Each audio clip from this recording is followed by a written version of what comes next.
right. Got a good crew of participants, so I'm going to go ahead and get started. Thanks again for joining. I hope everybody's doing well. Hope everyone, Josiah, if you can hear me, just give me a little confirmation in the text box. Royce, thank you. All right, so like I said, hope everyone is doing well and staying safe at home. Obviously, it's been an interesting time and a challenging time for all of us. And what I can tell you is those of us here at Islanders Athletics are continuing to work hard to move our program forward and wanted to take this opportunity to give some updates to our supporters and those that follow the program, and really glad you all were able to join us today. So I've put together a presentation that I'll go through, so that'll take me about 20 minutes, and we'll open it up for questions after the presentation. If you've got questions as I'm going along, feel free to type them in your WebEx chat box there, and we'll answer those at the end of the presentation. And I will go ahead and get started here. So there's been a lot of things happening, obviously, and I'll get into some of that, both at the NCAA level, at the conference level, within our department and on our campus. So we'll run through some of that. But the first thing I wanted to share with you all today is some of the key goals and metrics that we used. As most of you probably know, we launched our new 5-year strategic plan for Islanders Athletics entitled Making Waves. That really laid out our goals and some of the strategies that we're going to implement to achieve those goals over the next few years. And coming into this academic year, we really laid out as a staff some key goals and metrics that we wanted to try to achieve this year. Our first goal revolved around our competitive success, the competitive success of our teams and our programs. And we set a goal. We wanted to break the school record for Southland Conference Commissioner's Cup points this year. And for those of you that follow the conference, you're probably aware that the Commissioner's Cup is an all-sport competition where points are awarded for each sport based on the order of finish in the regular season in the Southland Conference. So we set a goal to break our all-time record of 134 points as a program since we joined the Southland. Our previous best in school history in terms of finish was 6th place. This year, after the winter sports points had been totaled up, we were in a tie for 3rd place. So that was the highest we'd ever been after the winter sports, which was a great accomplishment. And kudos to our fall and winter sports that really did a great job this season and achieved a lot of success.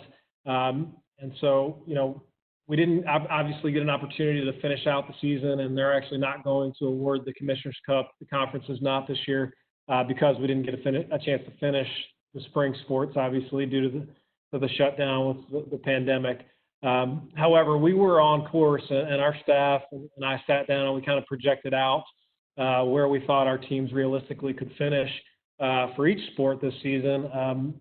And with those spring sports and where we thought we could have finished up, we have some really strong spring sport programs with our tennis programs and beach volleyball being a new program for the Southland Conference this year. And our baseball program was on track to do some really good things, as well as the rest of our spring sports were really making great strides. So we were on course to break that record that we had attempted or set out to achieve. We were on pace, as I calculated, 138.5 points. So, disappointing, obviously, that we weren't able to see that through. But I share that with you to let you know that we were really shaping up to have a historically successful season on the fields and courts and the track this season. And so I'm really proud of all that our staff and our student athletes were able to accomplish from a competitive standpoint this year. As far as some of our revenue goals, we set out to increase our self-generated revenue, so the revenue that's generated by the athletics department on ticket sales, corporate sponsorships, our fundraising contributions. We set out to increase that by 10% year over year over last year, And again, we're still not through the entire fiscal year, and we've still got some work to do there. But obviously, the situation now, everything's slowed down quite a bit. We know it's not a perfect climate in terms of generating revenue, and there's some challenges there for us, which I'll talk about a little later. However, we did have some success stories. Ticket sales increased for basketball 13.3% year over year. So we were able to meet our goal in terms of basketball ticket sales of that 10% increase. Our basketball attendance, and those things obviously go hand in hand, increased about 17% year over year overall. And that is really a testament to the work that our staff did. We put together some new promotions this year, which some of you may have experienced coming out to the American Bank Center. We had really good student crowds. Kudos to our marketing staff, Lee Malone and Victor Ortiz, Elena Starks. They really worked hard to build our deep end student section. And we had some students that really took the lead on growing that this year. So you came out to women's basketball games at the Dugan and even a few of the men's games. You really saw that student section presence grow this year, and not only in numbers, but in spirit, in the volume of noise. And it really gave us a big home court advantage. Coach Chadwick talked about that a lot, and he attributed a lot of the success of the women's basketball program on our home court this year to the atmosphere created by our student section. So some good progress. We do still have some work to do to hit that increase of 10%. We've got our work cut out for us. Our fiscal year ends at the end of August, so we still have some time, and we'll approach that in a very targeted and strategic way. As we know, folks are all going through hard times right now, but we're going to continue to move forward on some of our initiatives, which I'll talk about in a moment. Grade point average. I think those who have followed the program know that we've had a lot of success in the classroom. Our student athletes are dedicated to both their studies and their sports. Our fall grade point average was a 3.23. Our goal as a department is to have a grade point average of 3.2 or higher for the academic year. The cumulative GPA after the fall was 3.27. Obviously, the spring semester, we're coming down to crunch time here, final start here at the end of the week. So our student athletes are buckling down. Our academic support staff has really stayed in touch with them and offered virtual tutoring and virtual advising sessions that our student athletes can still access.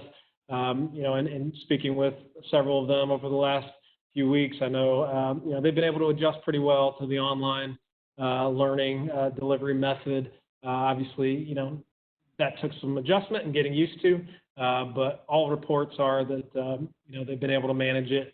And want to thank Jennifer Baker and her staff, all of our scholastic coordinators. They're really working hard to stay in touch with our student athletes through various technologies and make sure they're staying up on their studies.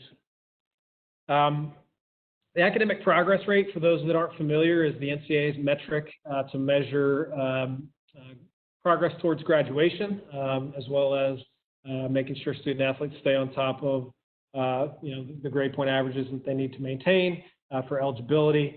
And so last year was the first year that the NCAA had a distribution tied directly to this metric, and you have to be at 985 or better in the APR, or meet one of a few other metrics in terms of graduation rates relative to the campus population. So we did hit the 985 number right on the button last year. It was the first time in a while that Texas A&M Corpus Christi had hit that metric.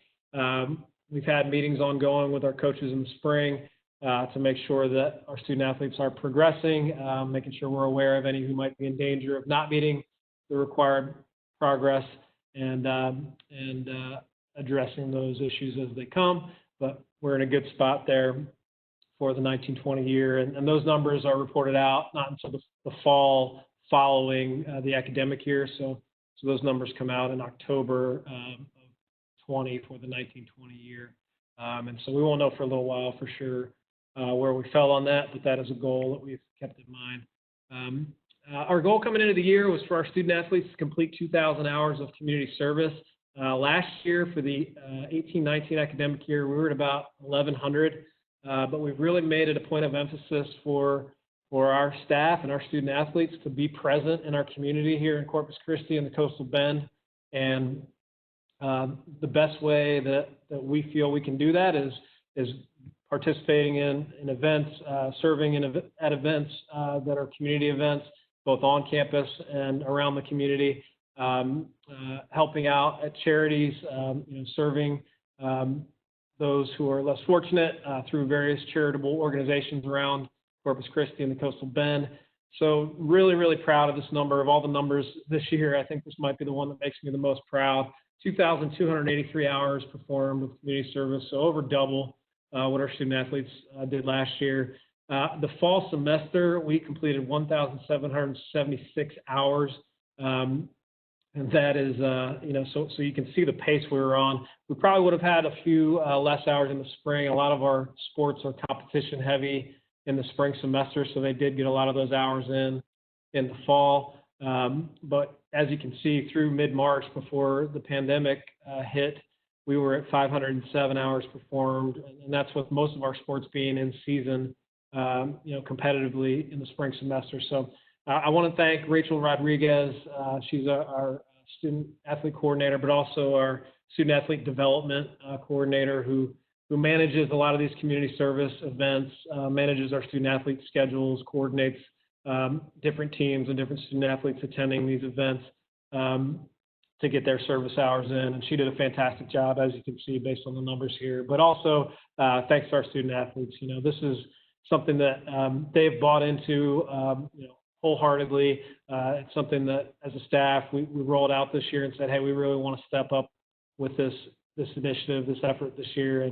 And they embraced it. Our Student Athlete Advisory Council, who are our liaisons to our athletics administration, really took charge and led the student athlete community in embracing this. And that's the only way we were going to be able to achieve these sorts of service hour numbers, is our student athletes being bought in, and they really did. So kudos to our student athletes on that.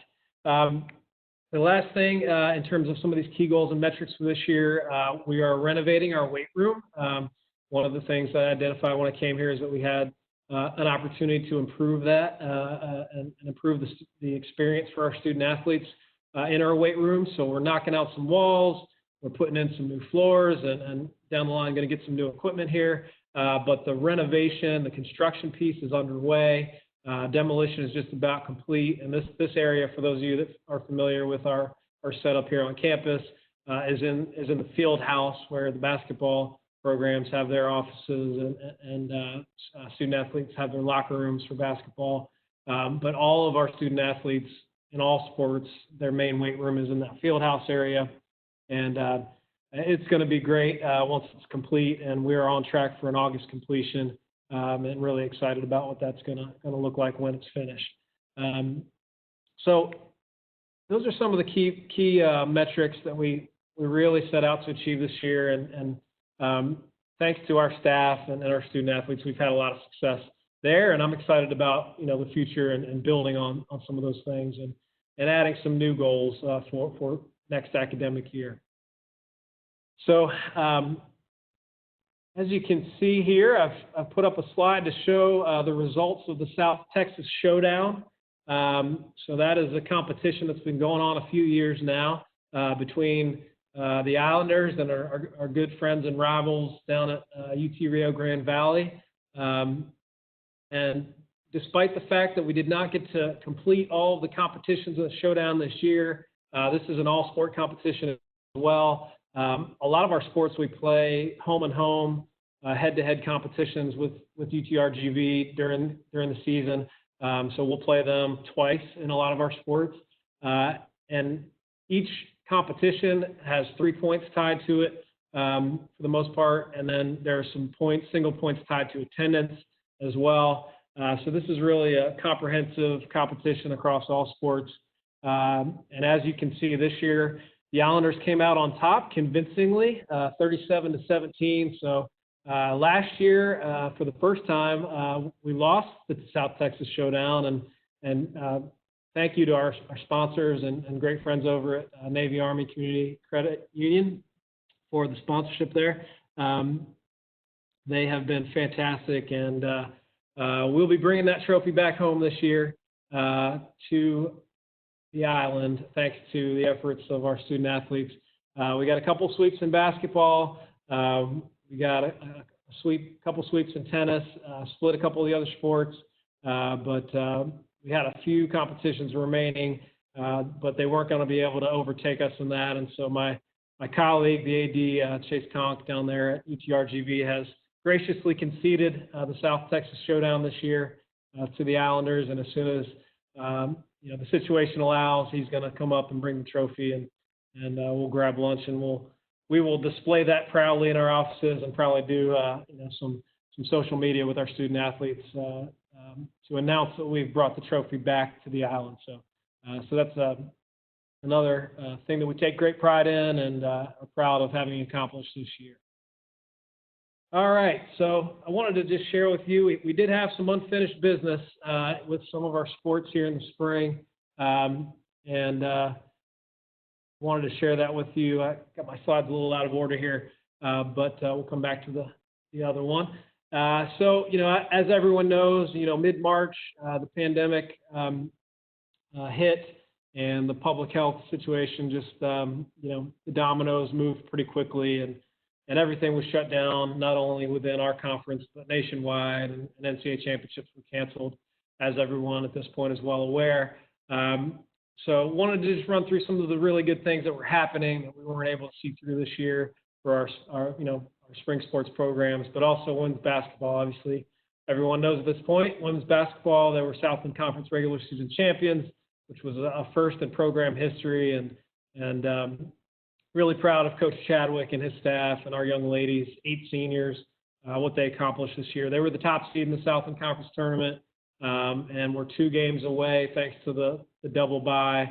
We were going to be right into the semifinals, and they were going to be 2 tough games, but we loved our chances to advance to the NCAA tournament for the first time in program history, and just can't say enough about what that group accomplished and how much they bought into a singular goal, a singular vision for this season.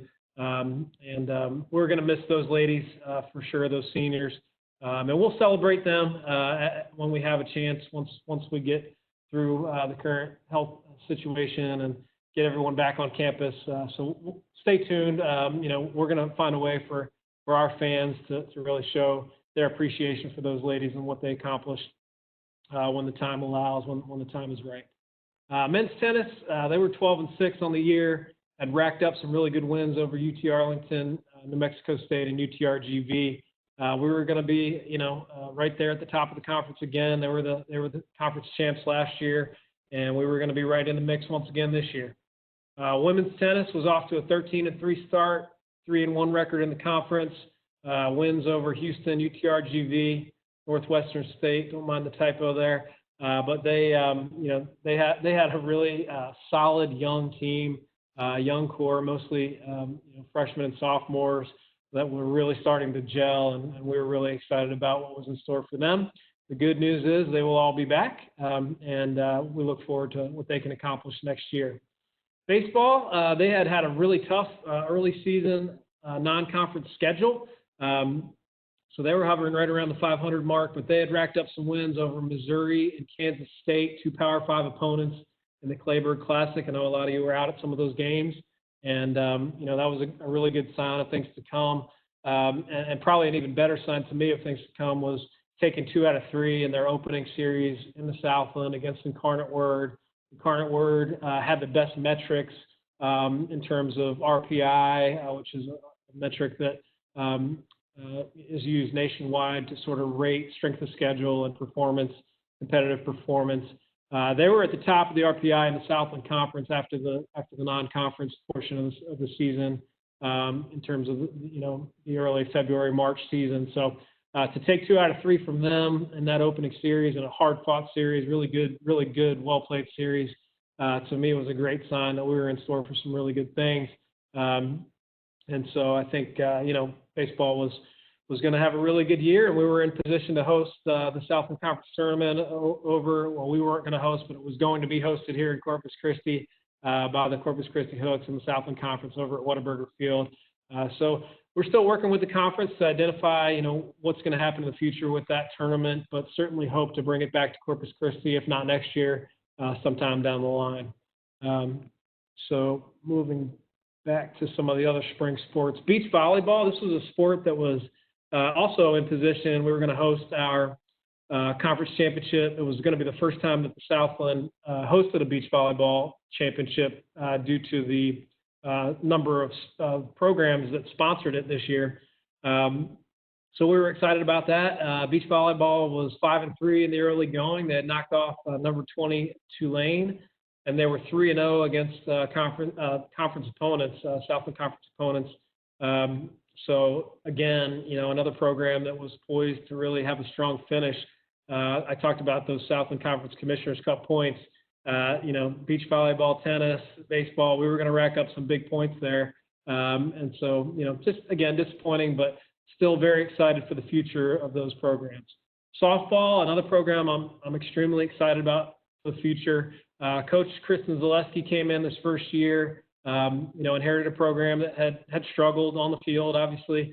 And our program had won 6 games this year in less than half of the season after winning 8 all of last season. We had a really thrilling win over Southeastern Louisiana, a really strong conference opponent, walk-off win, in the bottom of the 7th in our first conference series. So that group was just starting to come together, just starting to figure some things out, and they knocked off Syracuse in the tournament earlier in the year. So, good things, really good things in store. Really young team, most of which will be back next year. So excited about that program. And then our golf program, we had back-to-back top 4 finishes in the last two tournaments before the shutdown. Another really young team. We have a couple of seniors this year, one of which will move on, one of which will be able to come back. But a really good young core with that group, some really strong freshmen that I'm really excited about. So, disappointing that those teams weren't able to see their seasons through, but also really exciting in terms of what's in store in the future. I think for those of you who have been following the national conversation in terms of, what's happened as a result of the pandemic, you know that the spring sports were canceled, the championships were canceled, and the remainder of the seasons were shut down. One positive that did come out of that is that all spring sports seniors were given an extra year of eligibility, so they'll be able to come back and play next year. And the way the NCAA has managed it is that their scholarships won't count against the limit for the NCAA limit for those sports. So we are able to honor those. There's a financial component to that, and we're still working through that. But I've been working really closely with our financial aid office. Our VP that oversees strategic enrollment management has been very gracious and very collaborative in working with me and helping out some of our coaches and some of these spring sports senior student athletes figure out their financial aid packages for next year. We're going to be able to cover some of their financial aid. We're working to match to the extent that we can the aid that they were on for athletics last year. And if there are any gaps in that, the university has stepped in and said they're going to do everything they can to make sure that those student athletes stay whole. And so obviously that's all contingent on the finances working, but we're really working hard. I've got a lot of spreadsheets, and there have been a lot of numbers being crunched on how we can make this work. Currently, we do have 10 Islander senior spring sports student athletes that are planning to come back next year and use that extra year. And so, as I mentioned, we're working to fund those scholarships at the levels they were at previously. We have had a few that have come back and said, hey, really appreciate the opportunity to come back, but I'm graduating, I've got a job lined up. One of our student athletes was planning on getting married this summer. So some of them, as much as they would love to come back and compete for that last year, they've made plans to move on with their lives, and we certainly wish them well. We've got a few that are going to grad school over in Europe. Just really proud of that group. They were obviously crushed and devastated by the developments this spring, but and speaking with each of them, as things were unfolding, and really just, having some really difficult conversations from my standpoint of having to break really difficult news to these young men and women. Really couldn't have handled it with more grace and maturity and understanding the bigger picture of what was happening in the world and in our community. So just couldn't be more proud of the group of young men and women that represent the Islanders. Some other things at the national level, the NCAA implemented an emergency recruiting dead period. So we can't, our coaches aren't able to travel for recruiting right now. They aren't able to bring recruits to campus. There was a spring recruit signing period in April. And so that made things a little interesting for our coaches. They had to make some scholarship offers to some young men and women that, they hadn't had a chance to get to campus. And these young men and women and their families had to make a leap of faith, not having been down here. And honestly, our campus and our environment down here is an advantage for us. So the coaches had to really work hard and hustle, and they're still working hard and hustling and sharing, all we have to offer through the vehicles that they're able to right now.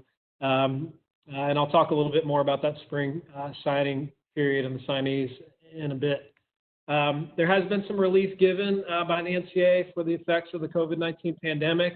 They relaxed some of the initial eligibility requirements. So, we've run into a few cases where some of our prospective student athletes that were planning on coming in for the fall hadn't had a chance to take the standardized test, the SAT, the ACT, and really won't have that opportunity prior to the fall semester based on the situations, where they are, and some of the, the restrictions that are imposed right now at the state level, in those areas. So the NCAA did relax that. They put in some new parameters that were essentially based on what those students had accomplished prior to, their senior year in high school. And so that has been helpful for these young men and women to be able to be admitted and rendered eligible for competition in the fall. So our compliance staff, Keith Miller and Leroy Vick and company, have been really working hard to communicate the developments, and they've been coming fast and furious from NCAA almost on a daily basis. There's some new guidance coming, some new interpretations, some new waivers being applied, and I think our staff has done a really good job communicating that with our coaches and making sure that we're on top of everything that they need to be aware of. Name, image, and likeness talks are progressing at the national level. For those of you that follow college sports and are really into the the rules, God bless you if you're really that into the rules, but there are some sort of landscape changing proposals that are on the table and will be on the table that'll be coming next year. And the biggest one revolves around student athletes' ability to essentially monetize their name, image, and likeness, and to benefit off of their name, image, and likeness from a financial standpoint. And so there's a working group at the NCAA level that has really been doing a lot of work around this area. Some of you may know there have been some state legislative proposals, and some of them have passed. Some of them are still on the table, but so some states have enacted legislation that would allow student athletes to benefit off of their name, image, and likeness. That has not been the case previously per NCAA rules, but that is rapidly going to change here come January. Most likely will go into effect for the fall of 2021. What exactly that's going to look like is what everyone around our industry is continuing to look at, and some of the leaders on that working group, both athletic directors, conference commissioners, are really putting in a lot of time and seeking advice, seeking input from various folks around the country into some of the parameters that should be put around that legislation. But that is going to change, and so we'll have to adapt, as will all athletic departments around the country. So there'll be more to come on that, but just wanted to share that update. There's another significant potential change in the NCAA rules coming in the form of a waiver to the one-time transfer exception. So currently there are several sports where if a student athlete transfers, they're not able to compete immediately the following year at their new institution. They have to serve what's called a year in residence. And that one-time transfer exception for our purposes, for the Islanders, does not apply for men's basketball and women's basketball. So transfers in those sports typically have to sit out a year before they can play again. This potential waiver would relax that and allow the sports that currently do not have the one-time transfer exception to have that applied. So it would apply uniformly to all sports. Most other sports now, and I neglected to mention baseball. That is the other sport for us that does not have a one-time transfer exception. So for all of the sports that we sponsor outside of the two basketballs and baseball, if a student athlete transfers, they can compete right away at the new institution, or if a student athlete transfers in to us, they could compete right away. For those three sports that I mentioned, student athletes have to sit out a year. There has been a strong push to change that so that those student athletes would be able to compete right away after their first transfer. It would only apply for one time, as it mentions in the exception.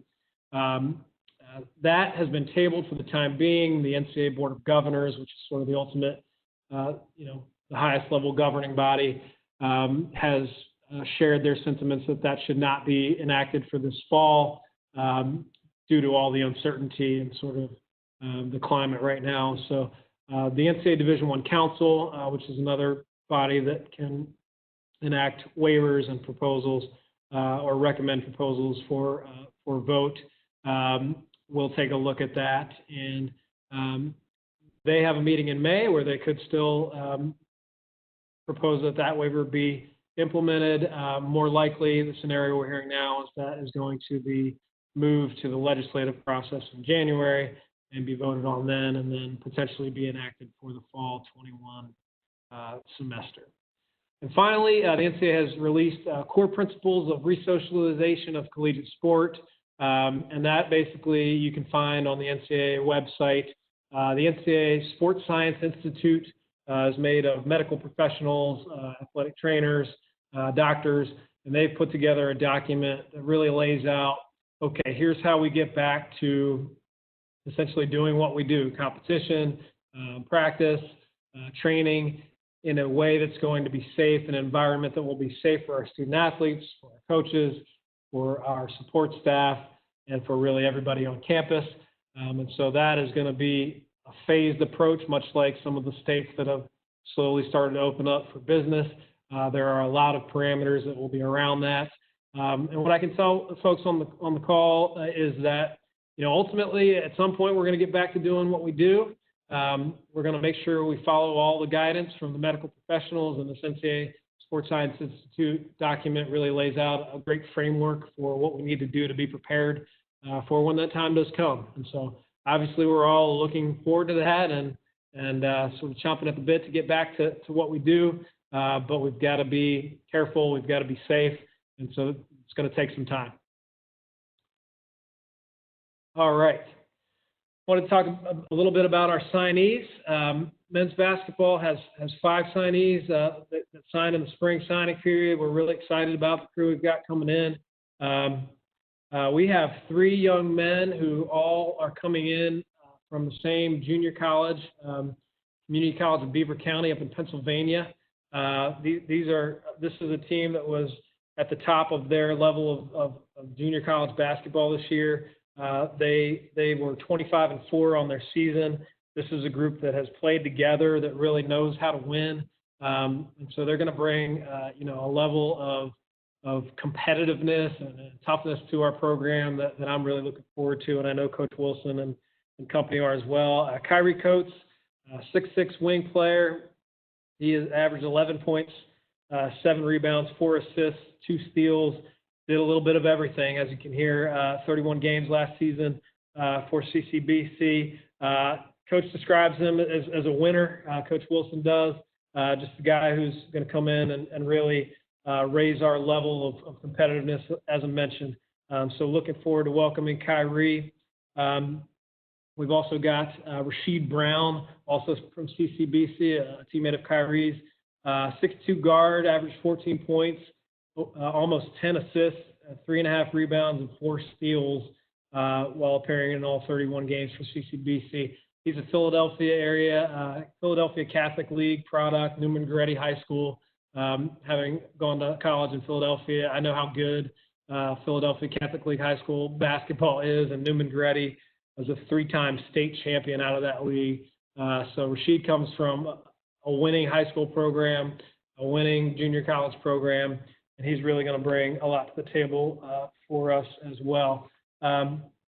Simeon Fryer, another CCBC product, the third guy coming in from that program, 6'5", guard, another wing guy, 12.5 points, 5.2 rebounds, another glue type of guy, strong defensive presence he'll bring, and again, a level of familiarity. He's another Philadelphia area guy, and we're really excited about those three coming in.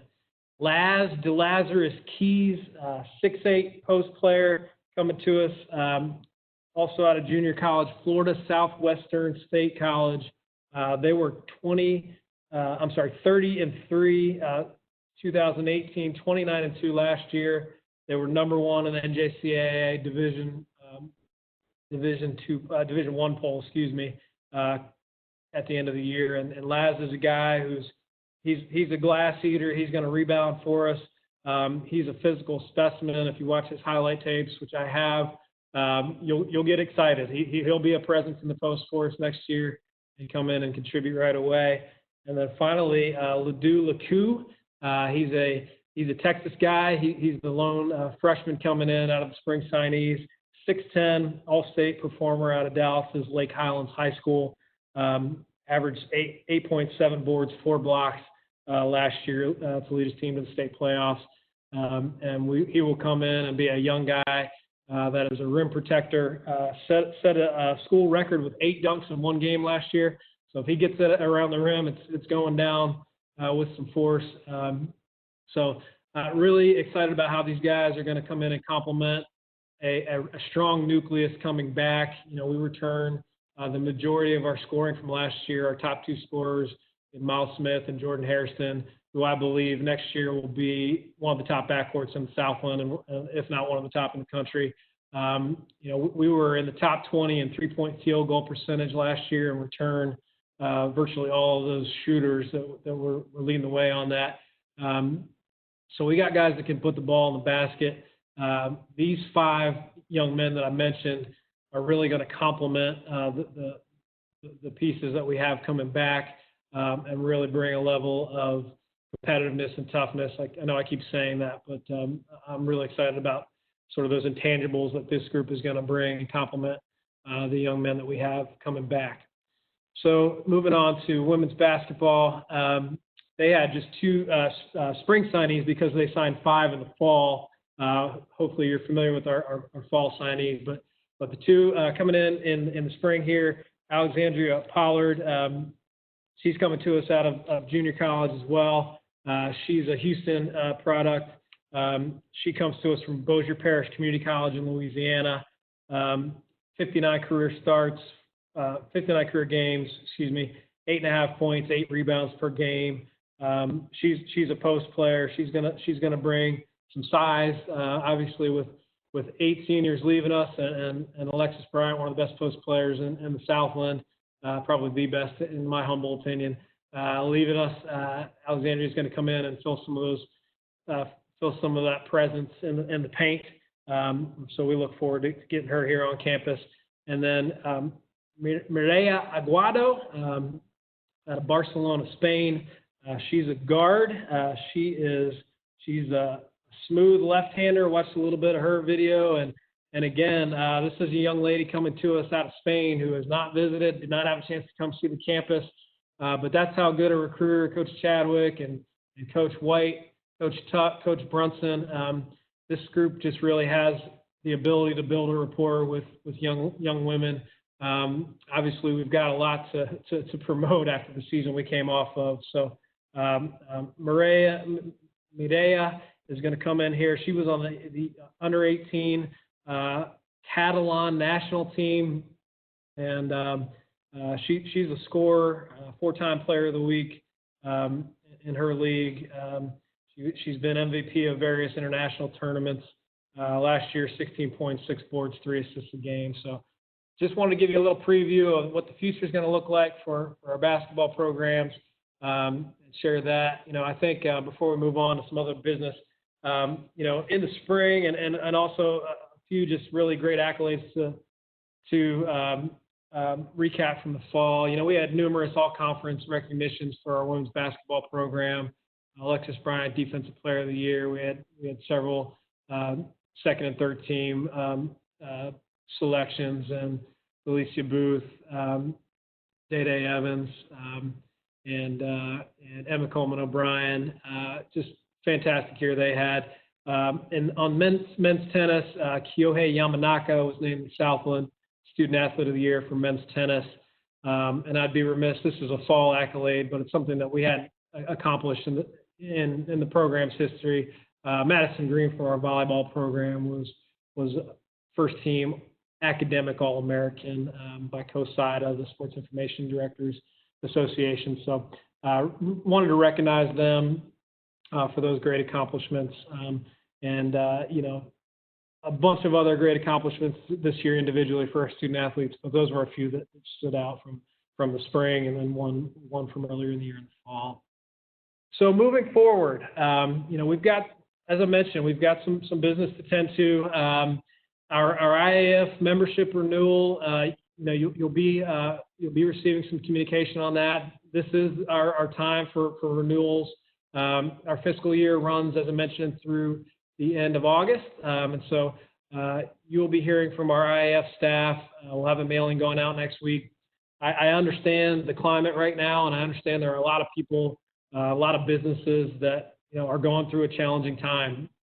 We understand that. We are certainly empathetic to that. We all know family members and friends who have been impacted by the crisis and by the halt that a lot of businesses have come to based on the regulations and based on just the public safety and the best interests of our public health. At the same time, the Islander Athletic Fund is what makes us go. It's the engine that allows us to support our student athletes and to give them the opportunity to compete. Certainly, we're going to look at some budget austerity this coming year and tightening our belts, just like businesses around the country are and athletics departments around the country are. But we are reliant on the generosity of our athletic fund members, and so I just ask you to keep that in mind when you receive the mailing in a few weeks here. To give what you can. If you can maintain the same level or even step up from where you were last year, that all is so impactful on our student athletes. And we know there are those that simply won't be able to this year, and we understand that.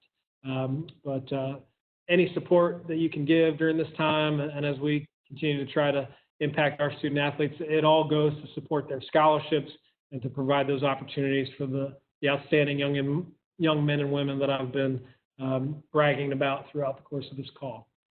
We are still going to conduct our IAF Golf Classic, state regulations permitting. We've been in contact with our folks out at the country club, and we know there'll be potentially some parameters in order to do that. We're going to be keeping a close eye on the limits on the number of folks that can be gathered at one point. But we're moving forward under the assumption that we will be able to have the event until we're told otherwise.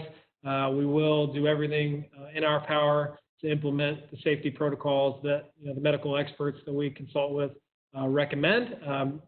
We do have quite a few foursomes signed up. If you're not already signed up, we encourage you to consider that and come out and have a great time at our Golf Classic out at the Country Club on June 26th. For more information, you can reach out to Lee Malone on our staff. There's information on our athletics department website, or you can reach out to me or ask questions here on the chat. Casino night also scheduled for later in the summer, and this is another big fundraiser that we rely on to support our student athletes. August 1st, it's scheduled for the University Center. That is an indoor event, so we are certainly sensitive to the parameters that may need to be in place there. We're tentatively continuing to plan on having that event. Again, how far along the state and the county are in terms of opening back up for business will dictate the viability of that event this year. But we are gathering auction items. We'll potentially have an online version of the event, one way or the other, but certainly hopeful that we can gather in person. I know those that have attended in the past look forward to that event and have had a great time with it in the past. So those are some updates on some of our events coming up. Finally, really just wanted to say thank you from the bottom of our hearts in Islander Nation here, everyone with Islanders Athletics. Thank you so much for your support of what we do and of our student athletes.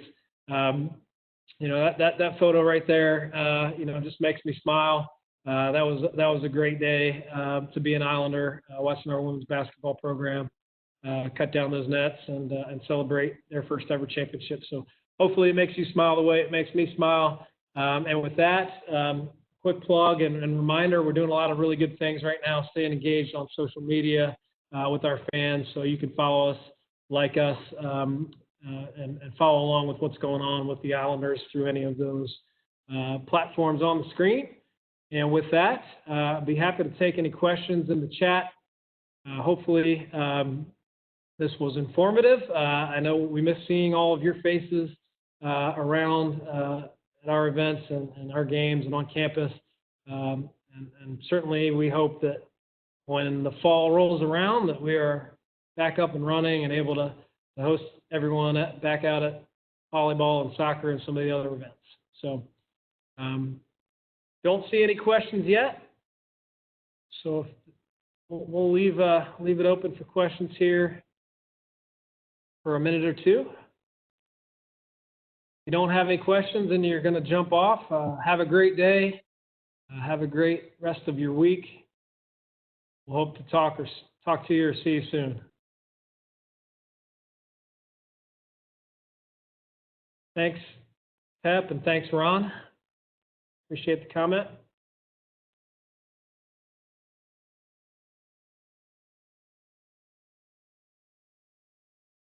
We had a question on if they're going to open up practice facilities soon.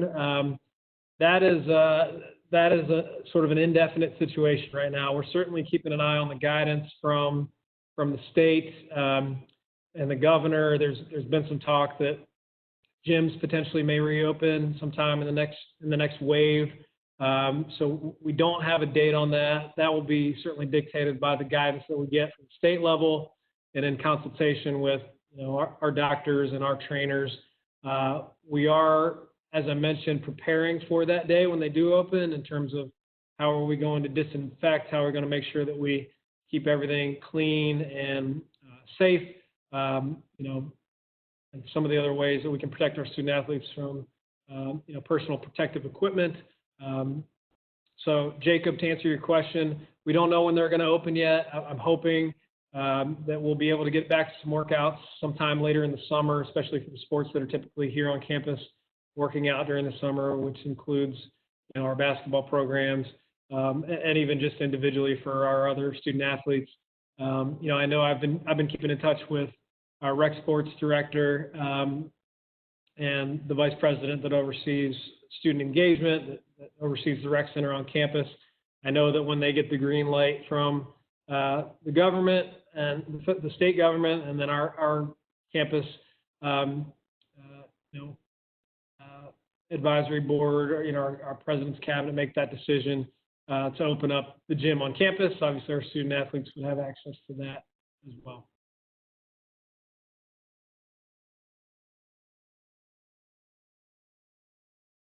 Any further questions at this time?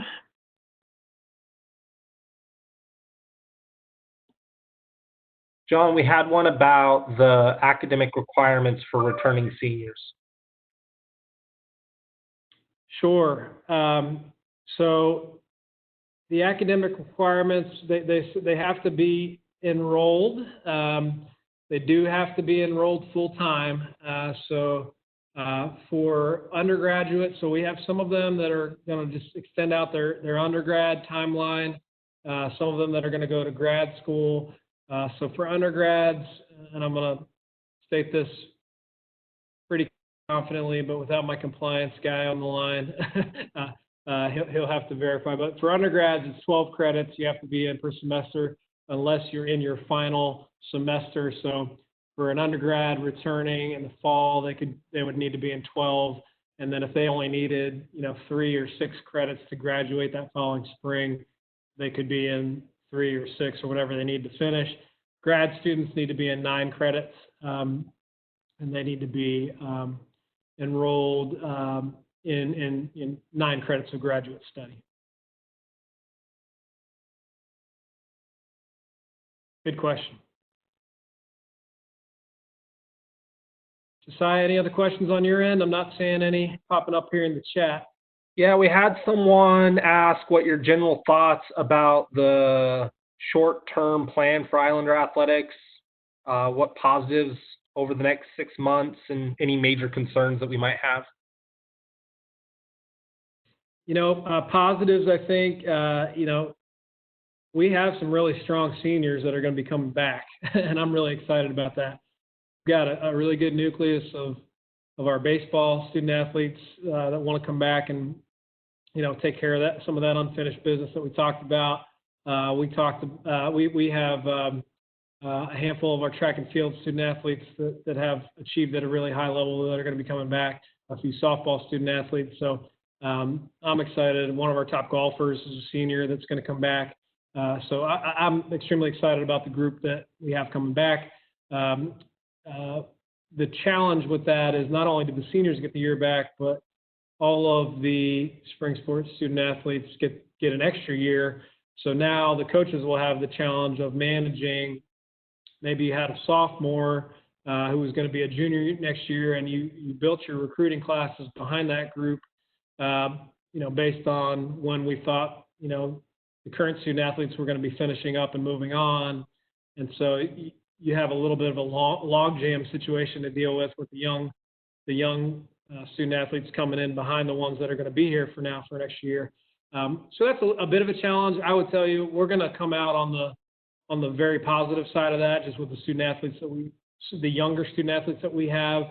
If they stick around for that extra year, that's going to be a great thing for us because we've got a lot of talent in our sophomore, junior classes coming back. I'm also really excited about our spring signees.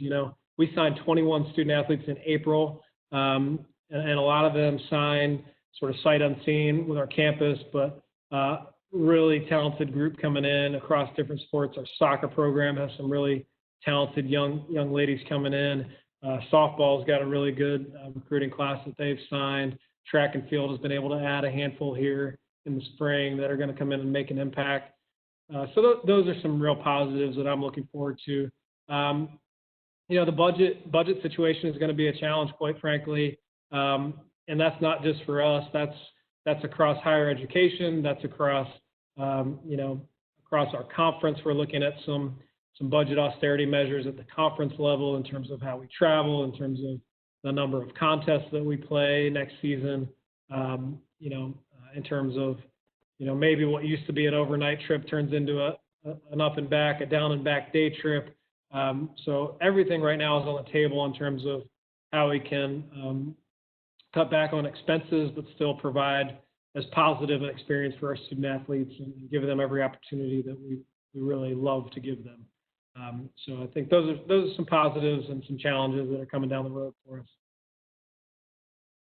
Ron S., he said he had some questions about the athletic weight room. Ron, you can give me a call. My phone number is 575-640-2743.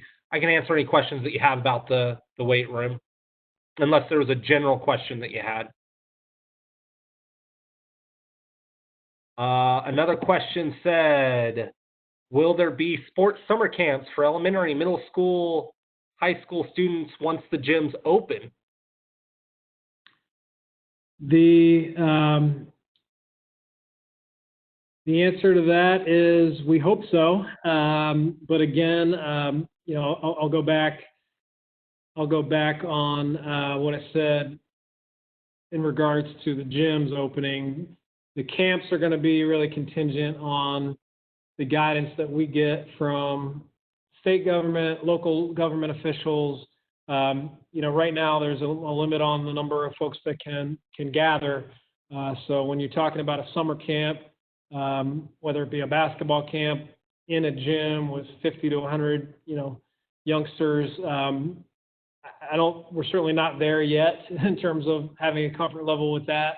I think, hopefully come July, maybe things have changed to the point where we can look at that. But again, we're going to make those decisions based on the guidance of government officials, based on medical officials, medical experts.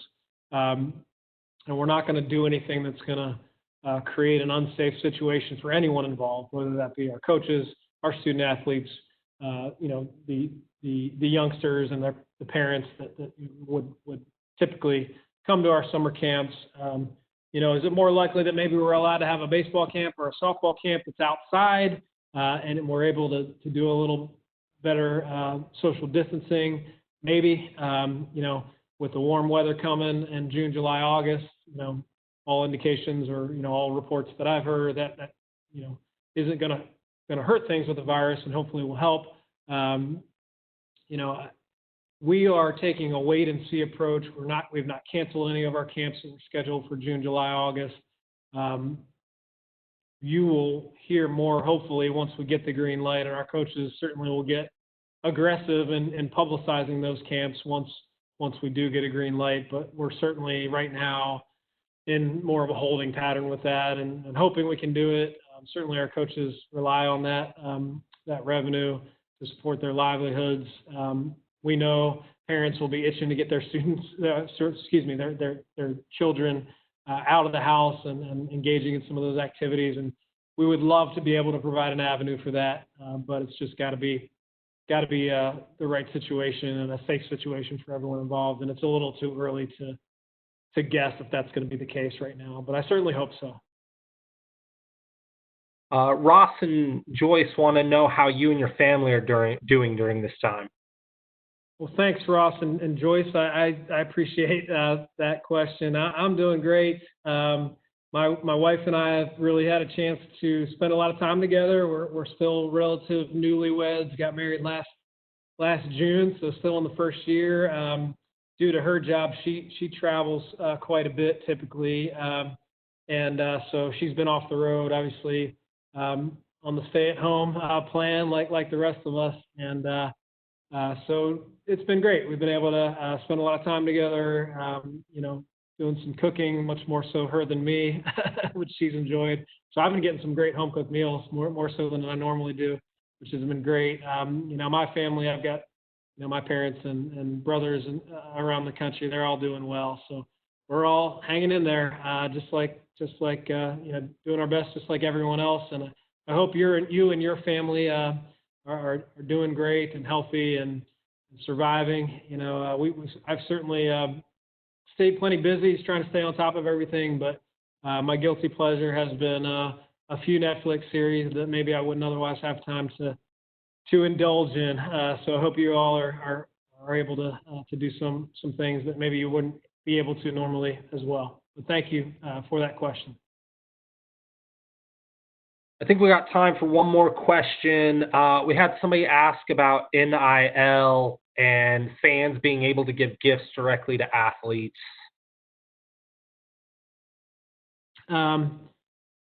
Fans will not be able to give gifts to athletes. That will not fall under the NIL. There have been a lot of different things that have been talked about around NIL. It's quite frankly been a lot to keep up with. Fans giving gifts directly to a student athlete will not fall under that new legislation. So please be aware. And as soon as this gets finalized, so right now nothing has changed. So please keep in mind any of those extra benefits that student athletes have not been able to receive in the past, including gifts from fans.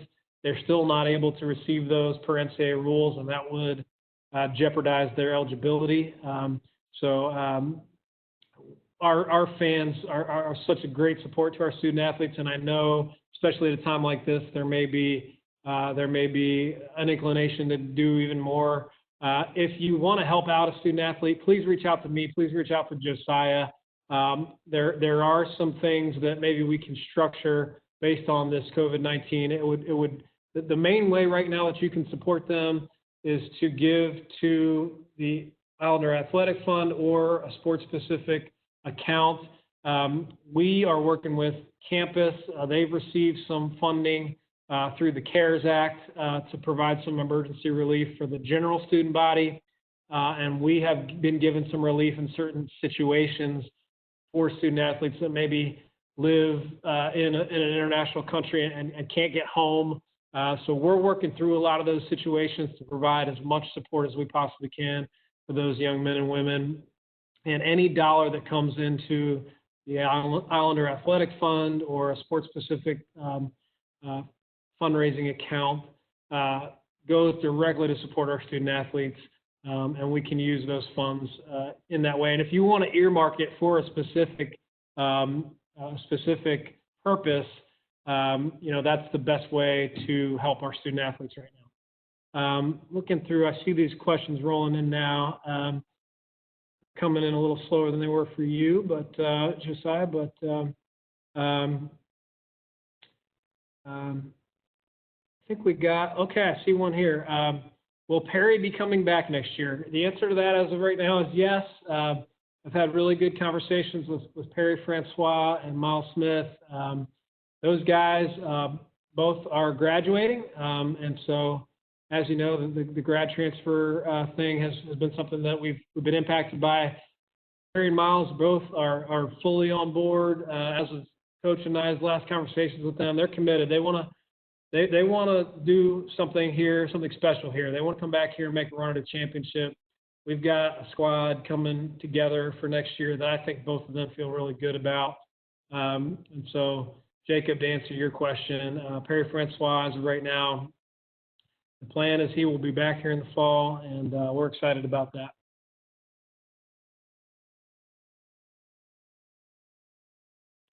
I think we got them all, Not John. seeing any further questions. Josiah, anything I missed in terms of questions on your end? No, I think I do see a question. When do you expect campus to reopen? The president actually sent out a letter, a campus announcement yesterday, and all students got that. So if you have a student athlete, you are a parent of a student athlete, tell them to check their campus email. They've got that information. The latest guidance from the president is that we're slowly phasing. We're going to approach it very slowly as far as staff returning to campus no sooner than June 1, was what was in the letter. Student athletes who live on campus are allowed to stay on campus as of right now, but they do need to get with our compliance office to make sure that they go through the proper requests for that. So if you've got a student athlete who lives in Miramar, we need to make a special request for them to stay. The move-out date is May 18th. If you've got a student athlete who has a 12-month lease at Momentum, they are welcome to stay there. And if they live off campus, obviously that's, those are external leases. But as far as campus reopening for the purposes of working out, I'll refer to my earlier comments. We're just not sure when that's going to be the case yet. Hopefully sooner than later. Hopefully later in the summer, we are able to get back to some activities on campus. Amy, I thank you for your comments. Crystal, thanks for chiming in. I think those are all the questions that I have seen. Really want to thank everybody for jumping on. Hopefully this was informative. Hopefully you got some good updates on what's going on with the Islanders. Again, I want to thank everyone for their support, for the messages, we received a lot of social media, positive feedback, and obviously it's uncharted territory for us. We are trying to do all the right things to stay engaged with our fans and our student athletes, and you all have certainly made that a lot easier on us. So thanks so much for joining, and everyone have a great day and a great rest of your week. Chalk is up, and go Islanders.